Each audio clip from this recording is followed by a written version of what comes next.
Last time we saw Yi Sun-sin attack the Japanese at Busan. Now we go back north, where China and the Jurchens consider how best to move forward. I'm Stefan, and this is Japan at War.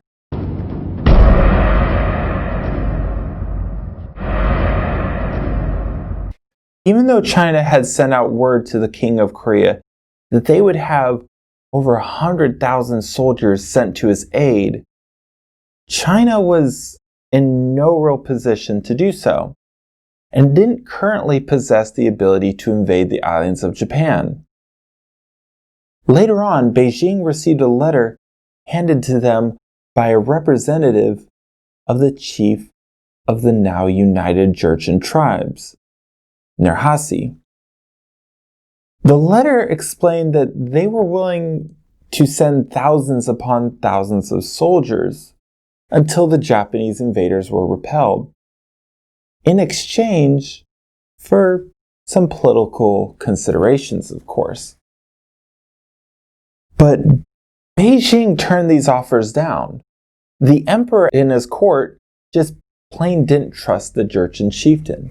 Even though China and what would be known in the future as Manchuria had recently entered into tributary and trade relations, the chieftain was still thought of as a threat to the Ming, due largely to the conflicts that the Ming and Jurchens had had in the past. For China, if the Koreans were to be saved, they would have to do it themselves, but really couldn't until the Mongols were dealt with. So they decided that they needed to buy time until they could shift troops around.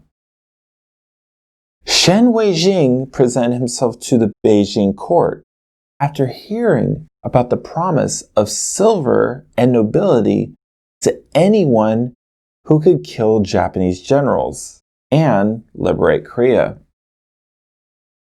The man wasn't very well liked by the court. He was seen as being, underhanded.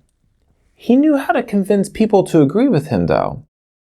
He told the court that he knew of a man that had lived on some of the islands in Japan, and he could even speak a little bit of Japanese. With the knowledge he possessed and his language skills, it was agreed in court that he would be perfect to send to the Japanese, where he could then engage in numerous meaningless negotiations. So he was given the military rank of commander, and then sent to the south to engage in talks with Konishi Yukinaga in Pyongyang. Shen Weijing met with King Sanjo and his court at the town of Yuzhou on Korea's northern border. And in the meeting, announced that China would be sending 700,000 soldiers to liberate and save Korea. King Sanjo thought the man was full of himself and exaggerating. The king told Shen, if this is true, then they should do it soon. If they delay and the Japanese are allowed to dig in, it will take many more men than that to be rid of the invaders. Shen told the king, yours is a gentle and scholarly country. You don't know the ways of war, though. Things like this just simply can't be rushed. And we just fought back the Mongols and need time to replenish troops. King Sanjo asked him just when that would be, and stated again that action needed to be taken now. So, Shen tried a different approach. Our armies need to consider three things: the mandates of heaven, the lay of the land, and its people.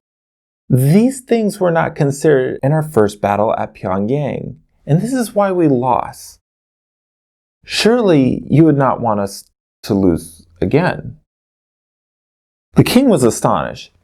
He couldn't believe how easily the man lied, but also really couldn't call him out without risking any aid the Ming might actually send. The meeting ended with Shen offering the king a large amount of silver coins that he had said was a gift from the Wanli emperor. He even made a big show about having the coins tested so that the king would know that none of them had been tampered with. The king played along and announced that it wouldn't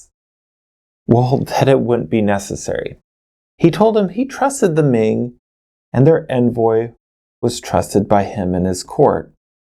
But of course, this was just for show.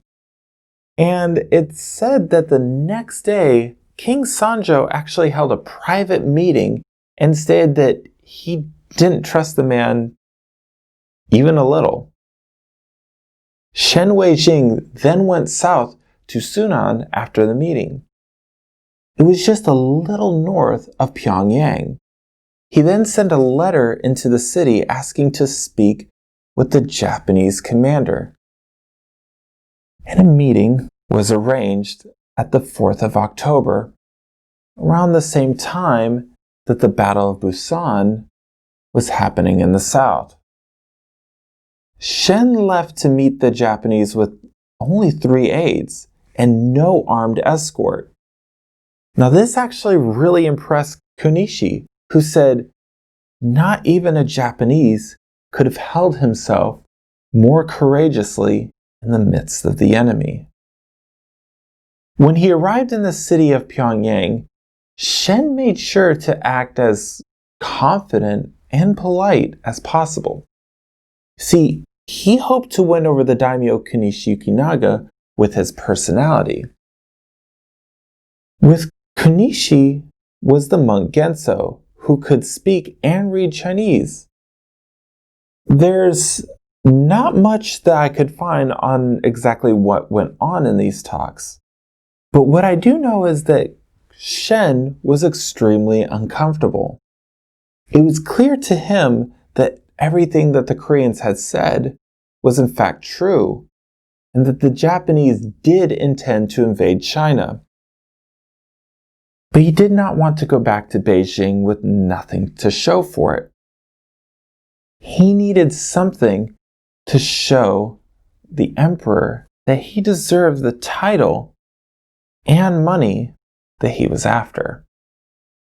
So, he made it seem that he was on the Japanese side, that he believed everything that they told him, and would work hard to make sure that they were made happy, and that China was ready to talk about peace negotiations. The meeting ended with a 50-day armistice signed by Konishi Yukinaga to give Shen Weijing time to start negotiations with the Beijing court and to be able to return with a high-ranking official of the court and hostages as a sign of good faith.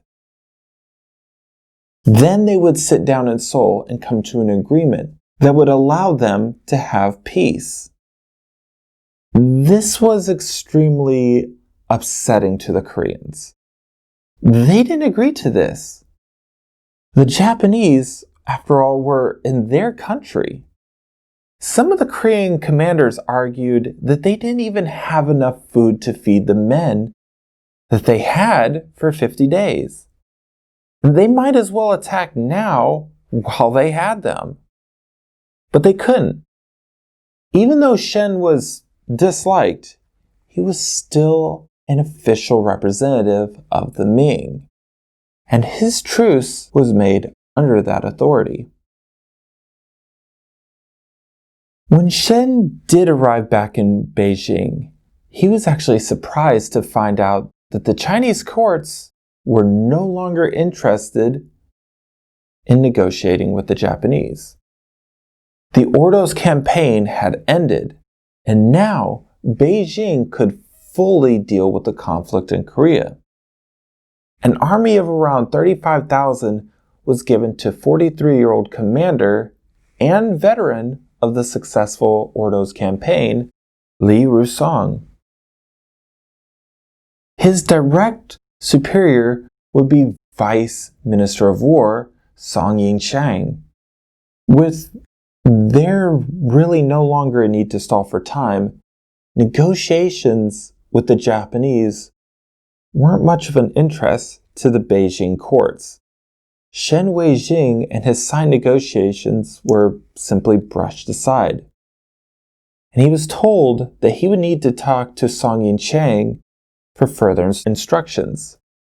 Song ordered Shen that he was now to return to Pyongyang and tell the Japanese that there would be no further talks until they withdrew their forces to Busan. Shen, feeling understandably defeated, traveled back south, arriving in Pyongyang on December 23rd, a full month past the truce's deadline. Shen relayed to Minister of War Song Ying-shang's demands. Konishi responded that he would not move an inch until Japanese trade ships be allowed in the ports of Beijing. The man set out once again. This time, though, when he reached China in January 1593, Li Rusong's 35,000-man army was already in Manchuria, ready to march into Korea. You almost have to feel bad for Shen, even though this whole thing was simply, just him trying to get money and prestige for himself. He really did try to do everything in his power to have at least some sort of a deal met. And I don't think he realized that the courts were simply just using him as a way to stall the Japanese until the Ordos campaign was done.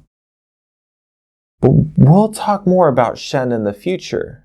And of course, Commander Li Rusong is about to enter the fray. See you next time.